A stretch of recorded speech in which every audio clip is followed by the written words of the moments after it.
오늘 우리 찬양대가 찬양한 것처럼 우리 중에 병든 자들이 하나님의 도우심으로 다 낫게 되기를 주님의 이름으로 축원합니다. 우리가 지금 앓고 있는 이 지구촌의 질병, 코로나의 질병이 우리 하나님의 도우시는 은혜로 종식되어지고 우리가 원래의 삶으로 회복되어질 것을 분명히 믿습니다. 지난 한 주간도 수고 많으셨죠? 바나바처럼 한번 해볼까요? 누군가의 말을 하면 위로가 된다고 하지 않았습니까? 자, 같은 사람의 위로자가 되어서 우리 그렇게 한번 얘기해 보십시다. 수고 많으셨습니다. 고생하셨죠?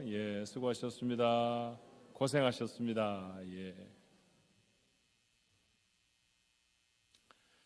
사람이 살면서 몇 번쯤은 잘못을 하게 마련입니다. 거짓말 한 번도 안 해본 사람은 이 세상에 없습니다. 그렇죠? 누군가에게 피해를 입히지 않았던 사람도 아마 아무도 없을 것입니다.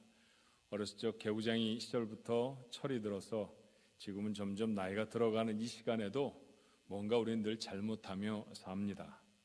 그런데 그 잘못이 어떤 사람에게는 걸림돌이 되어져서 인생 내내 그를 괴롭히는, 앞으로 나아가지 못하게 하는 요소가 되기도 하지만 누군가에게는 디딤돌이 되어져서 새로운 인생으로 변화시켜 내기도 합니다.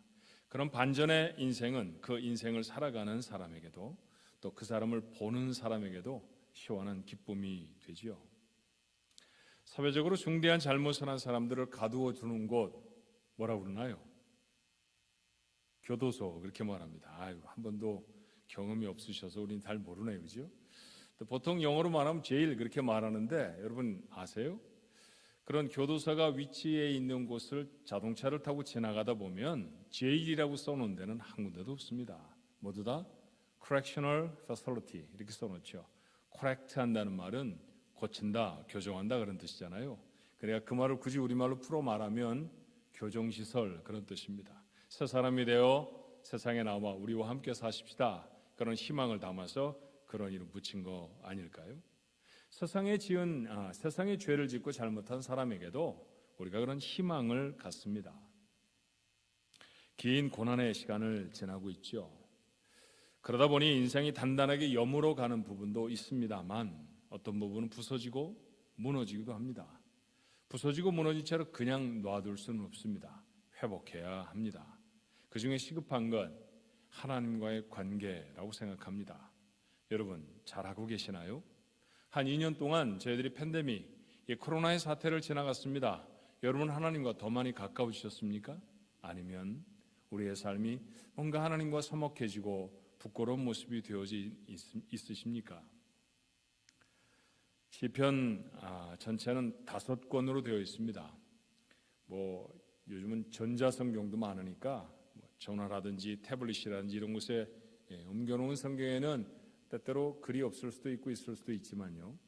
종이 성경에는 예외 없이 시편에 1권, 2권 이런 표시가 있습니다. 그래서 5권으로 구분이 되어져 있어요. 그중에 오늘 시편 42편은 두 번째 책의 첫 번째 시편입니다. 원래 42편과 43편은 같은 시였던 것 같아요. 왜냐하면 후렴기도 비슷하고 그 다음에 그 안에 담겨있는 내용도 같기 때문에 학자들은 하나의 시편으로 봅니다. 때때로 고대 성경에는 이 42편과 43편이 한 시편으로 묶여있는 성경도 여러 권 있습니다. 그런데 이 시에 부제가 붙어 있어요. 고라 자손의 마스길이라는 말은 교훈이라는 뜻입니다. 인도자를 따라 부르는 노래. 그러니까 고라 자손이 이스라엘 백성에게 교훈을 주었는데 성전에 올라가 찬송할 때마다 인도자가 인도에서 찬송으로 하나님 앞에 드리는 찬송이다. 그런 뜻입니다. 자, 시편을 읽을 때 누가 어떤 상황에서 지었느냐를 살펴보는 것, 그 시를 이해하는 기본이지요. 그렇다고 하면 이 시를 지었던 고라 자손 누구일까요? 하나님 앞에 큰 잘못을 저질렀던 사람이었습니다. 그런데 회복이 되었어요. 회복되고 난 다음에 하나님 앞에 드렸던 찬송, 그것이 바로 42편과 43편의 찬송입니다.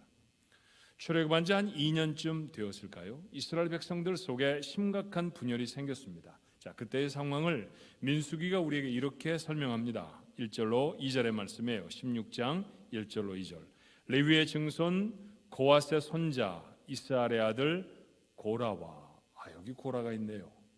르우벤 자손 엘리압의 아들 다단과 아비람과 벨렛의 아들 온이 당을 짓고 이스라엘 자손 총회에서 택함을 받은 자 곧 회중 가운데서 이름 있는 지휘관 250명과 함께 일어나서 모세를 거스르니라. 이스라엘 민족을 이룬 야곱의 12아들, 그 중에 셋째가 레위입니다.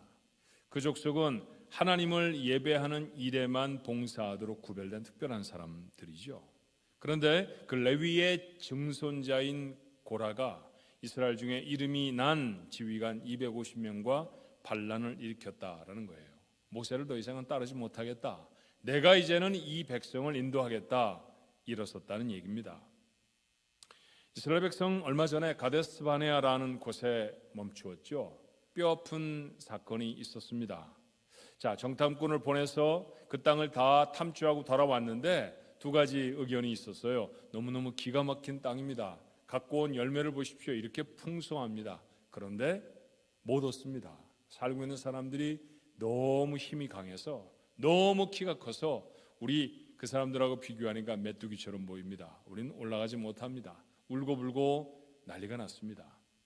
12명의 정탐꾼 중에 2명 빼놓고 10명은 다 못 간다고 했죠. 그리고 요즘 같아서도 10명의 이야기에 마음이 기울어지지 않았겠습니까? 하나님은 진노하셨어요. 믿음 갖고 들어가면 되는데 하나님이 준 땅인데 의심했다는 것이죠. 그 벌로 받은 것이 무엇인가요? 그들은 그곳에서 걸음을 돌이켜서 가나안 땅으로 들어가는 것이 아니라 이제는 광야를 38년 동안이나 헤매어야 했습니다.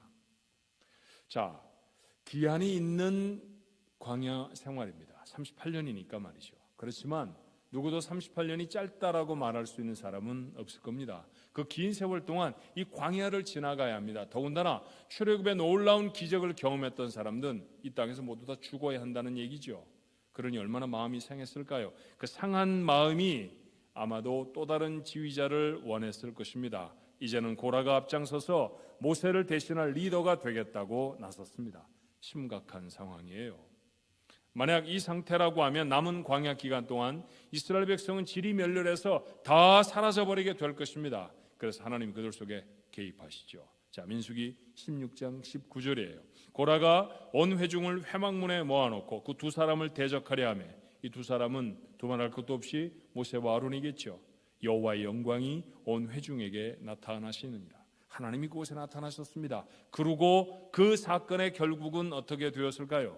민수기 16장 32절로 33절의 말씀은 끔찍합니다. 땅이 그 입을 열어 그들과 그들의 집과 고라에게 속한 모든 사람과 그들의 재물을 삼킴에 그들과 그의 모든 재물이 산채로 소울에 빠지며 땅이 그 위에 덮이니 그들이 회중 가운데서 망하니라. 하나님은 그들 가운데 지진을 일으키신 것 같습니다.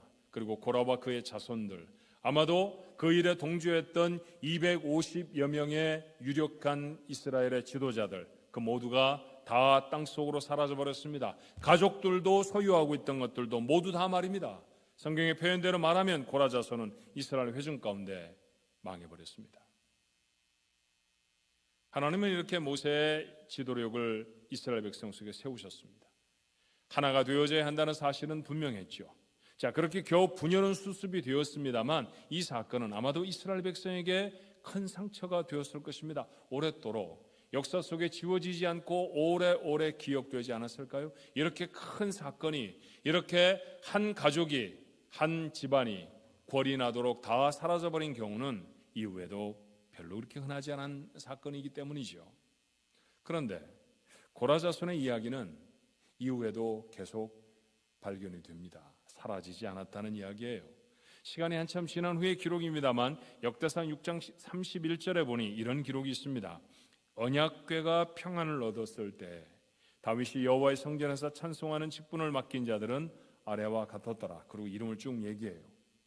아직 성전은 건축되지 않았습니다. 그런데 다윗은 여호와의 법궤를 예루살렘으로 모셔와서 성소를 만들었어요. 이후에는 성전에 모실 것입니다. 그리고 지금은 성소이지만 앞으로 성전에서 봉사할 사람들을 임명합니다. 그런데 그 이름들 가운데 뜻밖의 사람들을 만나게 됩니다. 역대상 6장 38절의 말씀이죠.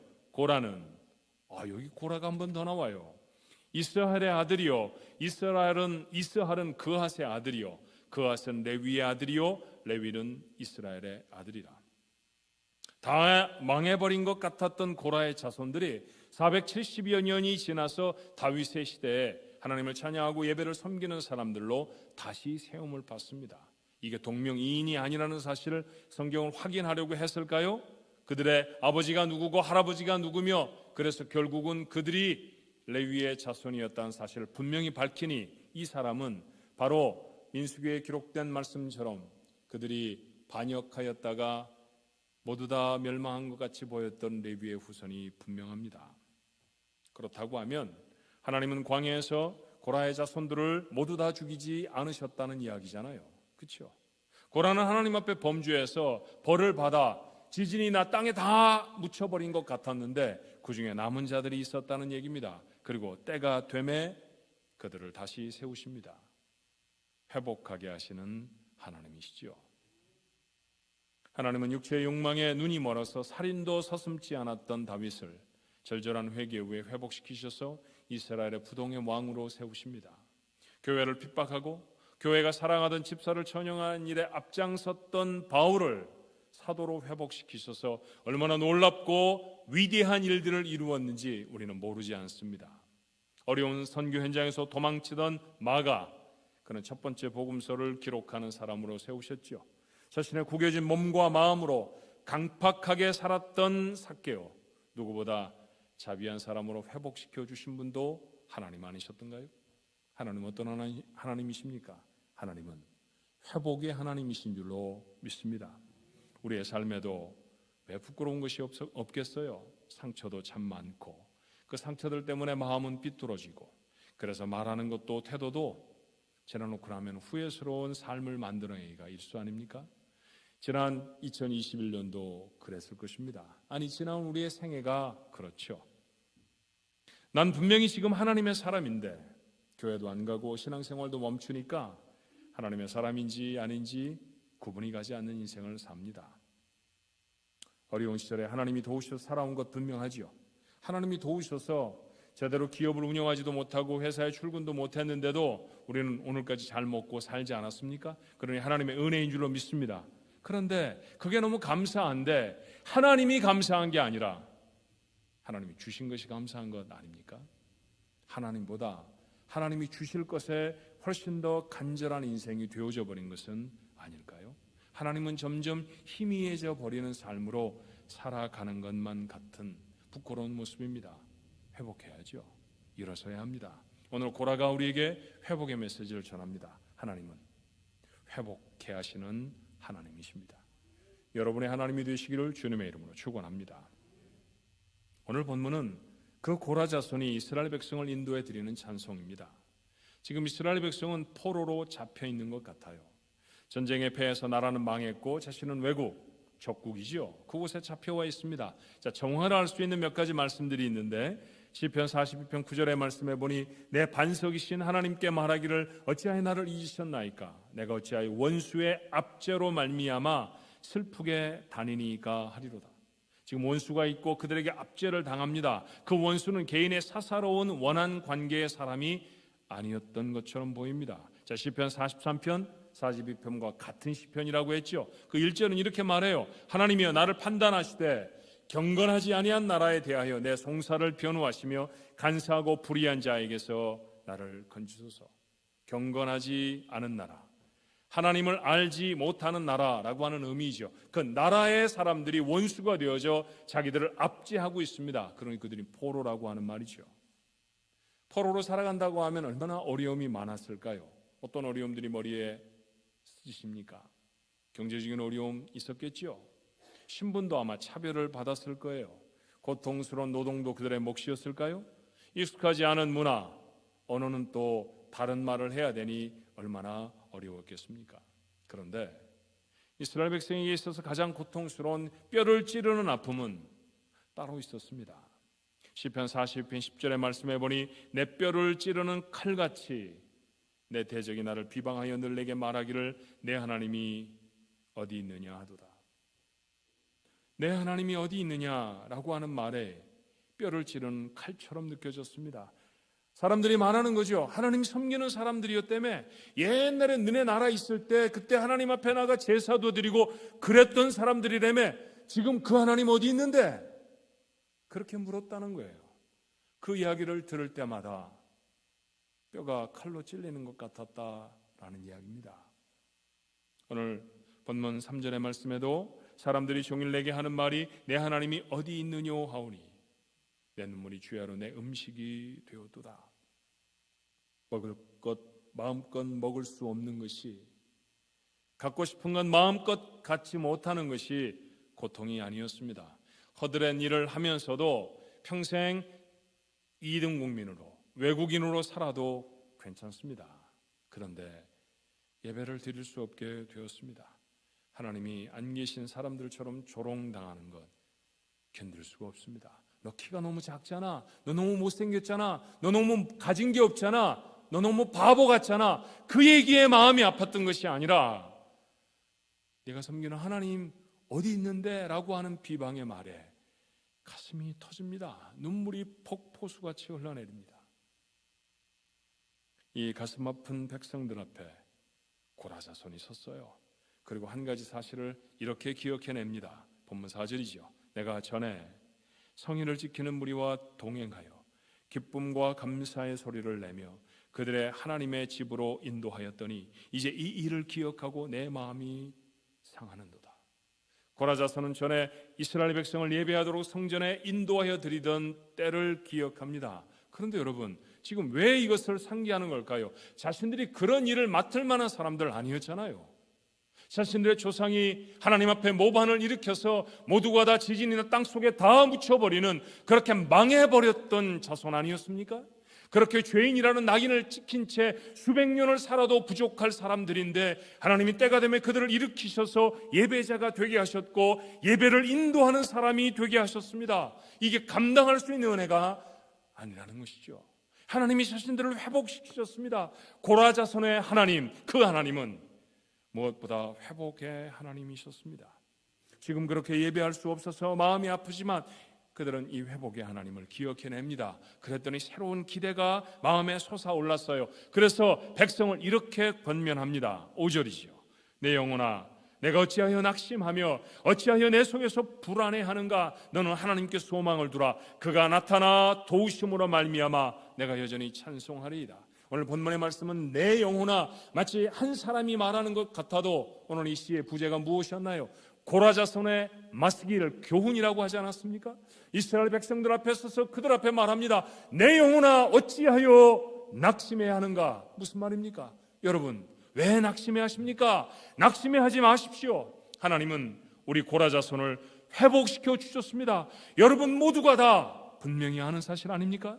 그러니 하나님은 다시 나타나실 것이고 하나님은 다시 우리를 도와주셔서 우리를 회복시켜 주실 것입니다. 다시 우리를 예배하게 하시고 다시 우리로 찬송하게 하실 것입니다. 고라자손의 이 간증이 하나님의 메시지가 됩니다. 놀라운 모습입니다. 모세 시대에 고라는 이름난 사람이었죠. 그죠? 이름이 난 사람들 250명이라고 성경이 말했으니까 말이죠. 영민했을지 모릅니다. 멋진 용모와 설득력 있는 언변도 같지 않았겠습니까? 그의 말에 이스라엘 백성이 움직였었습니다. 그런데 그것은 하나님이 원하시는 게 아니었잖아요. 하나님을 대적하는 것이었습니다. 그래서 그들은 벌을 받아서 사라진 족속처럼 되었습니다.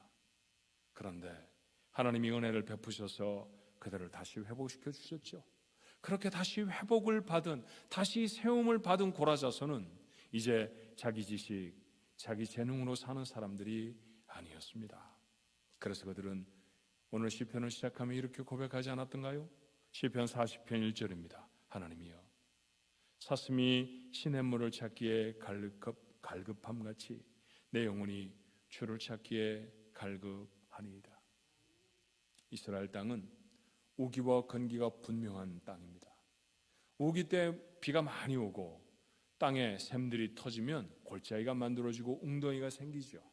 그러나 건기에는 그물이 다 말라버립니다. 그냥 골짜기만, 물이 지나가며 패어냈던 골짜기만 남아있어요.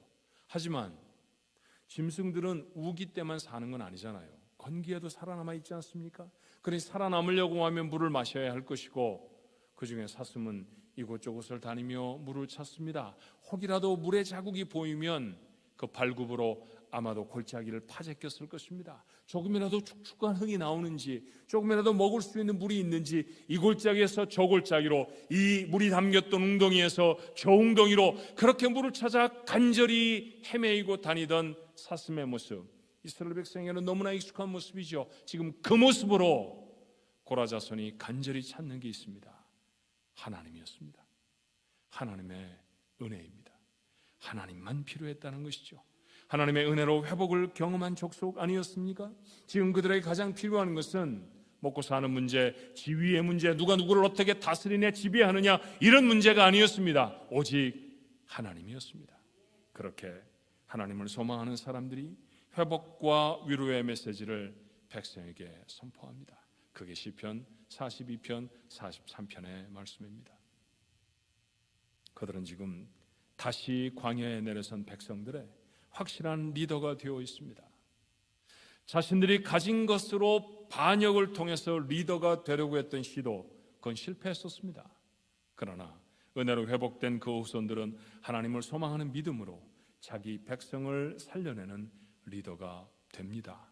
기가 막힌 회복 아닙니까? 오늘 이 놀라운 회복이 오늘 예배에 참여한 우리 가족들 모두가 느끼고 누리는 회복이 되기를 주님의 이름으로 축원합니다.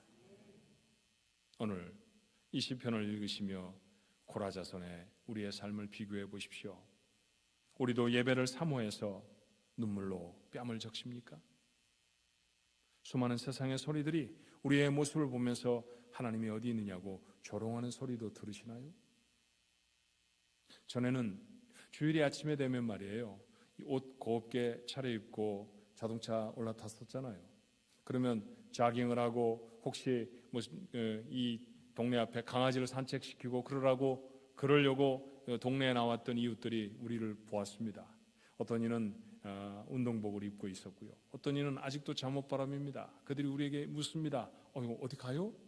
옷 멋있게 입었네요? 예, 저 교회 갑니다. 아, 교회 다니는 사람이었구나. 크리스찬이었구나. 요즘은 우리도 그들과 똑같이 잠옷바람입니다. 우리도 똑같이 그들과 같이 예배의 시간에 텔레비전 앞에 앉아 있습니다. 그들이 우리에게 묻습니다.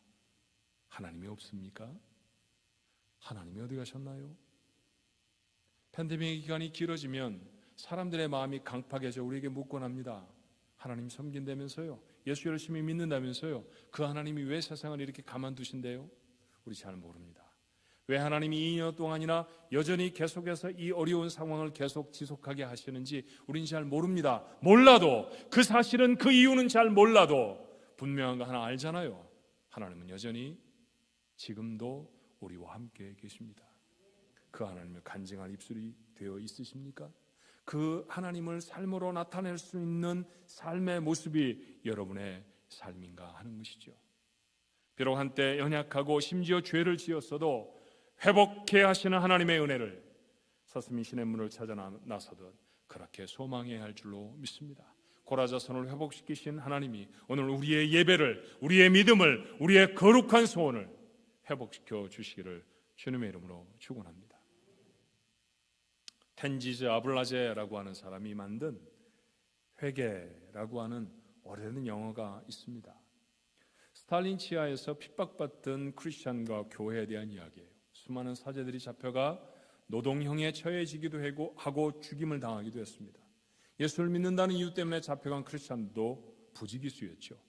대부분 그들이 징발되어 간 곳은 석탄 채굴의 현장이나 아니면 벌목의 현장이었습니다. 그런데 회개라는 영화는 벌목꾼으로 잡혀간 남편을 찾아내선 아내의 이야기예요.